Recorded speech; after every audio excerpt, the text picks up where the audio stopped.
जय माता दी। ओम नमः शिवाय। प्रिय श्रोताओं, आज हम सभी श्रवण करेंगे कन्या पूजन करने की विधि। किस उम्र की कन्या को पूजन करना चाहिए और कन्या पूजन की कथा क्या है। आप सबसे विनती है कि पूरी कथा को जरूर श्रवण कीजिएगा। वीडियो को लाइक शेयर सब्सक्राइब जरूर करें। कमेंट बॉक्स में जय माता दी जरूर लिखें। तो चलिए माता के चरणों का ध्यान करते हुए कथा को श्रवण करते हैं। कन्या पूजन करने से सबसे पहले आप प्रातःकाल उठकर नित्य क्रिया से निवृत्त होकर माँ का उपवास रखकर प्रसाद बनाएं। माता को भोग लगाने के लिए खीर, पूरी और हलवा जैसे मीठे पकवान ही बनाएं। अब बनाए गए पकवान से माता को भोग लगाएं। आप कन्या को आमंत्रित कर उन्हें घर बुलाएं। गृह प्रवेश पर कन्याओं का पूरे परिवार के सदस्य फूल वर्षा से स्वागत करें। नवदुर्गा के सभी 9 नामों के जयकारे लगाएं। अब कन्याओं को आरामदायक और स्वच्छ जगह बिठाकर इन सभी के पैरों को बारी बारी दूध से भरे थाल या थाली में रखकर अपने हाथों से उनके पैर धोने चाहिए। पैर छूकर आशीष लेना चाहिए। सभी कन्याओं के माथे पर रोली, कुमकुम और अक्षत का टीका लगाएं। इसके बाद उनके हाथ में मौली बांधें। अब सभी कन्याओं और बालक को घी का दीपक दिखाकर उनकी आरती करें। आरती के बाद सभी कन्याओं को भोग लगाएं। माता को भोग लगाया हुआ भोजन अब उन सभी कन्याओं को खिलाएं। यदि आपके पास कोई छोटा बालक हो तो उसे भी भोजन कराएं। ध्यान रहे, कन्या पूजन में बालक को खिलाने से माता बहुत प्रसन्न होती हैं। बालक को भैरव का स्वरूप माना जाता है। कन्याओं को भोजन कराने के बाद उन्हें विदा करते समय अपने सामर्थ्य के अनुसार दक्षिणा में पैसा, अनाज, वस्त्र किसी पात्र या चुन्नी में बांधकर दक्षिण दिशा की तरफ होकर दें। ध्यान रहे, दक्षिणा देने के बाद सभी कन्याओं के पैर छूकर उनका आशीर्वाद लें। माता के चले जाने के बाद स्वयं भोजन ग्रहण करें। ऐसा करने से माँ जगदम्बे बहुत प्रसन्न होती हैं। एक बार फिर से माता के 9 स्वरूपों की जयकारा लगाएं। आप सुनिए, किस उम्र की कन्या को कन्या पूजन के लिए बुलाना चाहिए। कन्याओं की आयु 10 साल से ज्यादा नहीं होनी चाहिए। 1 से 2 साल की कन्या कुमारी को पूजने से धन, 3 साल की त्रिमूर्ति को पूजने से धान्य, 4 साल की कल्याणी को पूजने से सुख, 5 साल की रोहिणी को पूजने से सफलता, 6 साल की कालिका को पूजने से यश, 7 साल की चंडिका को पूजने से समृद्धि, 8 साल की सांभवी को पूजने से पराक्रम, 9 साल की दुर्गा को पूजने से वैभव और 10 साल की कन्या सुभद्रा को पूजने से सौभाग्य का आशीर्वाद प्राप्त होता है। एक बार बोलिए जय माता दी। प्रिय भक्तों, अब श्रवण कीजिए पंडित श्रीधर की कथा को। कहा जाता है कि लगभग 700 वर्ष पहले माता के परम भक्त श्रीधर जी हुए, जो कटरा से लगभग 2 किलोमीटर की दूरी पर बसे हंसाली नामक गांव में रहते थे। वे नित्य नियम से कन्या पूजन किया करते थे। संतान न होने के कारण वह बहुत दुखी रहते थे। अतः संतान प्राप्ति की कामना से भगवती दुर्गा का पूजन भी करने लगे। लंबे समय तक देवी का पूजन और कन्याओं को भोजन कराते रहने पर भी जब उनके कोई संतान न हुई तो एक दिन उन्होंने यह प्रतिज्ञा कर ली कि जब तक माँ भगवती स्वयं आकर उन्हें भोजन न कराएंगी वह भूखे ही रहेंगे। अपने भक्त की ऐसी कठोर प्रतिज्ञा देखकर माता का हृदय पिघल गया और भक्त जी को दर्शन देने का विचार करके माँ एक दिन कन्या का रूप धरकर अन्य कन्याओं के साथ बैठ गए।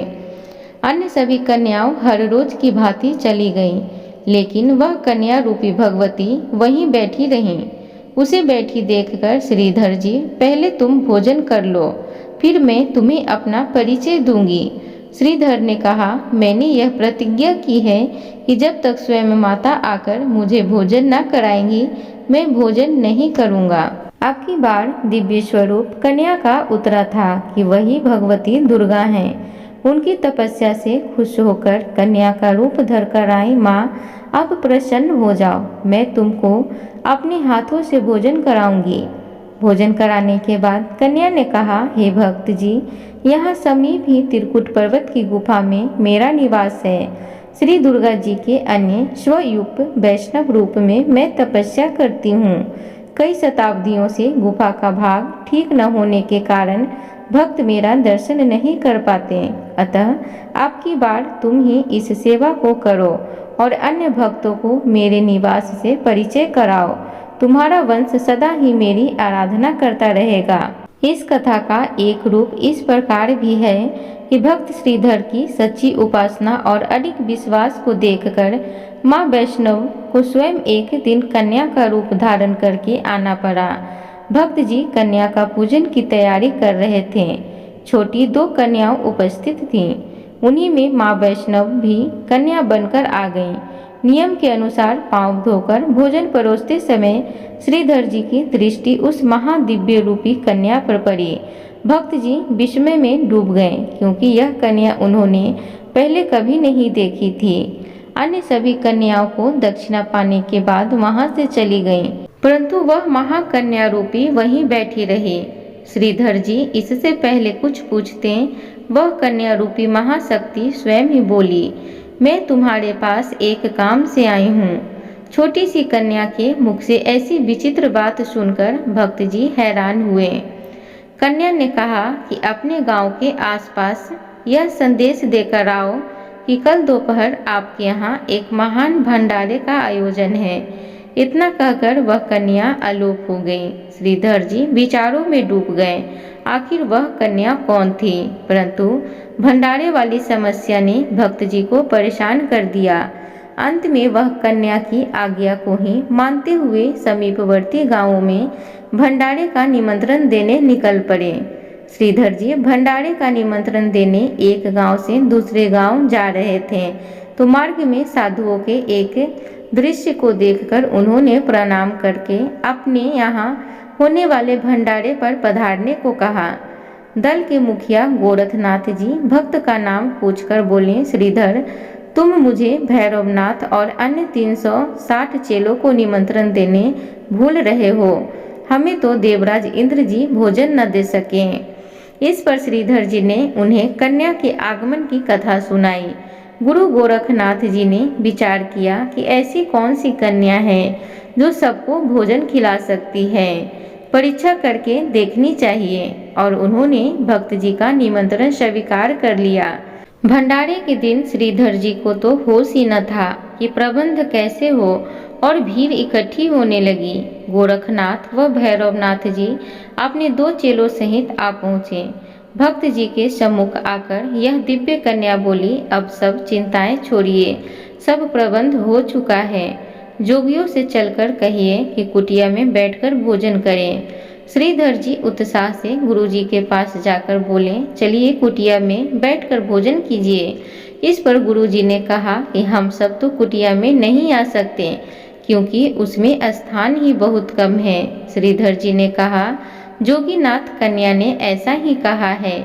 जिस समय गोरखनाथ जी कुटिया में गए तो देखते हैं कि सब के सब आराम से बैठे हैं। फिर गोरखनाथ ने भी स्थान ग्रहण किया, फिर भी जगह काफी बची थी। उसके बाद कन्या ने विचित्र पात्र से भोजन निकालना प्रारंभ किया और सबकी इच्छा अनुसार भोजन देना आरंभ कर दिया। गोरखनाथ तो आश्चर्यचकित रहा, सबके सब देखते रह गए। यह देखकर श्रीधर जी भी प्रसन्न हो गए। भंडारे के समय गुरु गोरखनाथ और भैरवनाथ ने परस्पर विचार विमर्श किया कि यह कन्या अवश्य कोई शक्ति है। यह वास्तव में कौन है, इसका पता लगाना चाहिए। सबको भोजन परोसती हुई सबको उनकी इच्छा अनुसार भोजन दे रही थी, लेकिन मुझको नहीं दे सकती। कन्या ने जोगीनाथ से पूछा, बोलो तुमको क्या चाहिए। भैरवनाथ ने देवी से मांस और मंदिरा की मांग की। कन्या ने उसी आदेश के स्वर में कहा, यह ब्राह्मण के घर का भंडारा है और जो कुछ वैष्णव भंडारे में होता है वही मिलेगा। भैरव हट करने लगा, क्योंकि उसने तो कन्या की परीक्षा लेनी थी, लेकिन भैरवनाथ के मन की बात भी देवी पहल की जानती थी। ज्यों ही भैरवनाथ ने क्रोध से कन्या को पकड़ना चाहा, वह कन्या रूपी महाशक्ति आलोप हो गई। भैरवनाथ ने भी उसी समय से उसकी खोज और पीछा करना आरंभ कर दिया।